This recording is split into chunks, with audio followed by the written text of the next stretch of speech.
Do you want? And I think the first question for you is an easy one. What state do you think has the most sightings in 2017 alone? Well, I mean, I think Washington we've established is the hotbed for Bigfoot sightings. Do you want to venture an over/under as to what you think the amount of sightings are? Just in 1 year? Just in 2017, yes. 100. Okay, that's not really how we do over/under, but I'll take your guess. In 2017, the number of sightings in Washington State was 642. Okay, so again, put it into perspective of the amount of people that the hipsters and all the healthy people in Washington that are hiking through the wilderness, all of the Squatch hunters, everything else, you only had 642 sightings, which is substantial, but still a small amount comparatively to the people that could have seen a Squatch. Do you want to take a guess as to the second state with the most? I would have to say that would be the site of our Gimlin-Patterson film, California. You were 2 for 2. Don't say that you don't believe. I don't believe. We won't do an over/under because we know that you don't know what that is. So the number of sightings in California for 2017 was 437. I was going to say Again. 425. Oh, see? Well, it's convenient that you were going to say that as soon as I said 437. But so the third one, and look, if you get this, there's 0 points awarded and no prizes in this game. But do you want to venture a guess at the third and final statistic that I have? Absolutely. I'll take the state sandwiched between Washington and California, the great state where our Captain Awesome friend lives, Oregon. You would be wrong. And I think for this stat, we are talking about skunk apes, if that helps. If we're going back to the beginning of the episode, the answer is Florida has the third most amount of sightings in the country. And that is at 312 total sightings for 2017. So if 2,000 people are seeing this a year, yeah, then I just go back to why haven't we seen a better picture or video of these things? Well, one, I don't think that these are all legitimate, right? Two, Okay, you're killing your own argument. I like it. Continue. Well, look, I mean, you're going to get a certain amount of crazies for any of these things. Two, there, a distance. A distance is probably a factor, which again, I know what your argument is for there, so no need to say it. But distance or clarity or visibility or something like that plays into why we don't get a picture. Of course, elusiveness.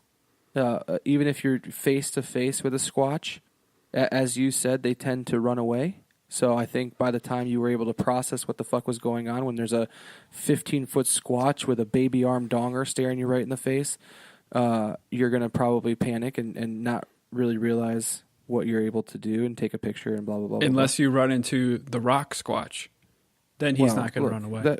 How do we know that one wasn't diseased or something? That he was just wanting to die and waiting for this guy to blast his face. But I mean, I think I think those are interesting statistics, and I don't necessarily think that is an overarchingly bad number to support that they're. I mean, some of these could be repeats too, right? You could have 500 people see the same Squatch in one state, Maybe we're just maybe they're not. They were in a tour bus group and they all saw the same Squatch off in the distance and weren't able to. And they were all 75 years old.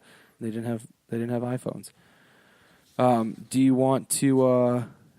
This one's going to be tough for you too. Going off of the statistics as well, for 2018. I mean, Washington, of course, is top for the 20 best places to visit in the United States. Do you want to hear a couple of the other ones? Absolutely. Edwardsville, Illinois is on the list. For those of you listening from Edwardsville, Illinois, shout out to you. Dangerfield, Texas. And which this is sort of a town that I want to live in. A tiny town where they probably have skunk apes instead of squatches, of Cherry Log, Georgia. And they have a Sasquatch museum in Cherry Log, Georgia. What do they have the Sasquatch Museum. Well, look, I mean, I don't want to blow their load, and you probably got to pay like a $12 admission to get in. And I mean, there might be a Squatch there, there might not be a Squatch there. You'll have to go and find out. Cherry Log doesn't have a lot of economic there's boom. Some allegedly unidentified hair.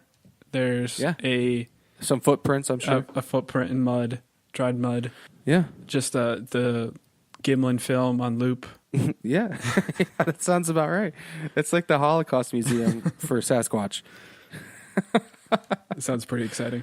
Have you heard? It's a Cherry Log. We're going to Cherry Log. Have you heard the story about the woman in 2009 that found a miniature Squatch in a Tennessee cave? No, but if she found a miniature Squatch, I think we would have heard about it. But go ahead. So in 2009, this lady and her husband owns a large. They own a large piece of land. I think it was like 100 acres or something. And on this land, they have a cave. And in 2009, they were exploring this cave, and they go into the cave, and they found this creature like stuck up on the wall, and of course it says this was no ordinary animal, so it was something in terrifying. A deep voice, it says this was no ordinary animal. This was something way more terrifying. A bizarre creature with a hair. I'm going to read this verbatim so I don't fuck it up. A bizarre creature with a hairless face containing vaguely human features. It had brown body hair and claws on paw-like hands and feet, and could climb the cave walls with amazing dexterity. The witness likened this to something as a smaller version of Bigfoot. Does that help you believe anymore? Where did this tiny animal go? They couldn't catch it? They both froze in the shock state and took in each other's detail before I ran. The woman didn't have a chance to get a photograph, of course. And of course. See, the author, see, they just knew, of course. What was it doing in the cave? They don't know.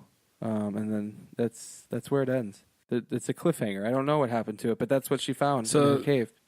That's probably the answer to your question earlier. A 15-foot Sasquatch lives in a cave. That was probably its baby. Ooh, I like that theory. I'll buy into that.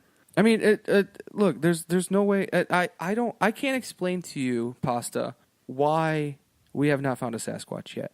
But don't you think that it remains possible that there is an undiscovered species of a humanoid type ape that we have yet to discover wandering around our millions and tens of millions of acres of not unexplored land, but uninhabited land? I believe that it's very possible that there are several species of creatures living on the planet that we have yet to discover. Yes. However, I don't think that any of them would just fit your description and live in the United States. No. So what are you thinking they are then? Let's explore that thought process a little bit. What are you thinking that we have not yet discovered? Because you did just say that you do believe that something like this could exist. So why? Let's move into that realm a little bit. Why? What is it? What are you thinking? So, well, I'll pull a you then, and I'll say that there is a cryptid. So a cryptid is a creature that is not really proven to exist. So sure. Like Bigfoot or the Chupacabra. Yep. There is a cryptid that the Jersey Blue Devil. Yeah, the Jersey Devil. Or another famous one, which I believe strongly in, that we will have to do another episode on. I won't turn this episode into an episode, but that would be Nessie, the Loch Ness Monster. That's real, but for sure. I don't fucking understand your thought process, though, Adam. Well, we're not getting into it right now. You're gonna wait till another episode. Another episode. No, we can circle back. Another episode. This is all going to be relevant to this episode. Trust me. I don't know how you can fucking believe in Nessie, but you can't believe that Easy. We're not talking about it on this episode, though. We're talking about Bigfoot. I don't understand how you can believe in something like Nessie that we'll talk about in a different fucking episode, if you have made it very clear, but not believe in something like Sasquatch. Because the Nessie or other cryptids, they are way more, of a phenomenon, it sounds like, than Sasquatch is. I've got my reasons. I'll explain it to you all in due time. Oh, okay. That sounds... Okay. All right. Well, that'll be a fun episode because I obviously don't agree. And I with will you, convince you that Nessie is real. Okay. I look forward to that. I'm going to convince you that there's a little tiny miniature Bigfoot in this cave in Texas or in Tennessee. It grew up and its mother named it Chase, and it's sitting here. Yes. 2009. I forgot to tell You said guys. mostly hairless face. That's you, right? Mostly hairless, yeah. Claws on its hands. Yeah. I needed to trim my fingernails. Exactly. Yeah. What was the other description? The only downfall to your story is that motherfucker could scale a cave. You know that I'm not going anywhere near the top of a cave with this body shape. Well, I mean, so, maybe in your younger years. You think when I was younger? Yeah. You think when I was a little bit more agile, before I discovered beer and $5 medium pizzas from Domino's. So, have you heard of the more recent one from like 2012, 2014? I think a guy named Rick Dye. Do you remember that guy? This one was actually pretty popular, even if you don't like follow Squatch News or have the Google alert. I don't think I ever heard this piece of Squatch News. Oh, so this guy, Rick Dyer, I'm sorry, 2014, he claimed to have killed a Bigfoot in Texas, San Antonio, right outside of San Antonio, Texas, in 2012. So 2 years after he kills the Squatch, he tells everybody that he killed the Squatch. He said he had scientific tests done on the body. He did DNA tests to 3D optical scans to body scans to everything that you could possibly do to this body to confirm that it was a Squatch. And he said, this is the fucking real deal. There is not a shit chance that anybody can claim that this is not a Squatch. It's Bigfoot. Bigfoot's here, and he shot it, and now he's proving it to the world. And so he said he kept the body in a hidden location. Of course, that's the start of any good hoax. Is no, you can't fucking see this. I'll show it to you. When Maybe that's what's buried on Oak Island. Evidence of Squatch. Adam. Now we're talking. So he released. He says it's in a hidden location, and he intends to take it for a tour across America, like the fucking Rolling Stones, in 2014. So he's saying this in 2014. He said it 2 years after he kills a Squatch. This motherfucker's probably rotting somewhere. Probably stinks like a true skunk ape. It's sitting in this guy's basement. He's just like rotting it out. So he's going to take this thing all over the United States for people to see, like fucking Barnum and Bailey. He releases photos of the body. He shows videos of the capture or of the shooting and of him like traipsing the body around and all this stuff. So this guy is like a bar none like Sasquatch hunter. He is the man when it comes to catching Sasquatch. And then it's all proven to be a hoax. He never releases the DNA test or the body scan images or anything like that. He says that he would, but never does. And then he takes it to Phoenix, and then he takes it to Houston, and then he basically says it was a hoax. But he makes some money. He makes like $60,000 in Phoenix and Houston based off of this hoax. He takes this fucking dead body of Squatch around.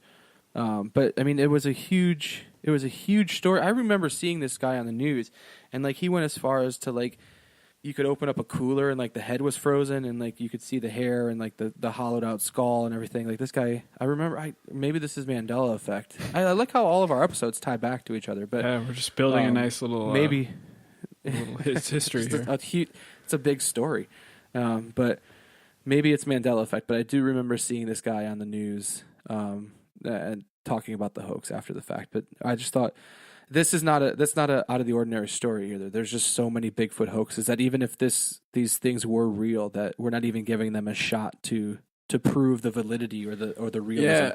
So I mean, I think that's a good story for me that kind of sums up how I feel, what I've come to feel about Bigfoot. That a lot of these sightings and things are just money making schemes. People are just jumping on the bandwagon, saying, hey, I saw Bigfoot, let me tell you my story, pay me some money, and, move on. There's been basically no physical evidence that Bigfoot exists.